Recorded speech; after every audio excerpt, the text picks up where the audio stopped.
দেখুন, বাবা মা কত বেখেয়ালি হলে এরকম ঘটনা ঘটতে পারে। বাচ্চা দুইটা গাড়ি নিয়ে বের হয়ে গেছে, কিন্তু বাবা মার কোনো খেয়ালই নেই। আর বাচ্চাগুলারে আপনারা যদি দেখেন, এই যে তারা যে এই যে ঘটনাটা ঘটাইছে, এখানে ভাগ্যিস ভালো কোনো আহত বা নিহত হয় নাই কেউ, কিন্তু হইতেও পারতো। এখানে মানুষ ছিল, এই বাচ্চারা ছিল, তারপরেও কোনো নিহত হয় না, এটা আল্লাহ বাঁচাইছে। কিন্তু দেখেন, এই যে বাচ্চাটা দেখেন, একটা বাড়ি বেরোয় আসছে, এটা বয়স কত, 10 বছর হবে, 8-10, কিন্তু বড়টারে দেখেন, ওর কিন্তু 8-10 বছর না, ওর 14-15 বছর বয়স। ওরে ধরা উচিত, কেন তুই বের হইলি, এবং তার বাবা মারও ধরা উচিত। আপনারা এত বেখেয়ালি কেন হবেন? আপনাদের চাবি, গাড়ির চাবি কেন আপনারা লুকায় রাখবেন না? বাচ্চারা নিয়ে বের হয়ে গেছে, মানুষ, তাদের কারণে বিভিন্ন অ্যাক্সিডেন্ট ঘটে। আমরা দেখি রাস্তাঘাটে ছোট ছোট বাচ্চাদের বাইক দিয়ে দেয়, গাড়ি দিয়ে দেয়, তারা বয়স পূরণ হওয়ার আগেই তারা এসব পেয়ে যায়।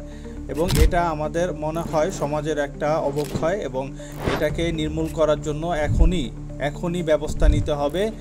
বিশেষ করে পরিবারকে দায় নিতে হবে এই ক্ষেত্রে, এই বিষয়গুলোতে। হ্যাঁ, পরিবার এসে যদি মাপ পৌঁছায়, ওই বাচ্চাকে ক্ষমা করা যাবে না। তাইলেই পরবর্তীতে এই ঘটনা, এরকম অ্যাক্সিডেন্ট এবং বাচ্চারা গাড়ি নিয়ে বের হয়ে যায়, বাইক নিয়ে বের হয়ে যায়, এগুলো ঘটবে না। আর এই ছেলেকে কি শাস্তি দেওয়া উচিত আপনারা বলে মনে করেন, এটা আপনারা কমেন্ট করে জানান।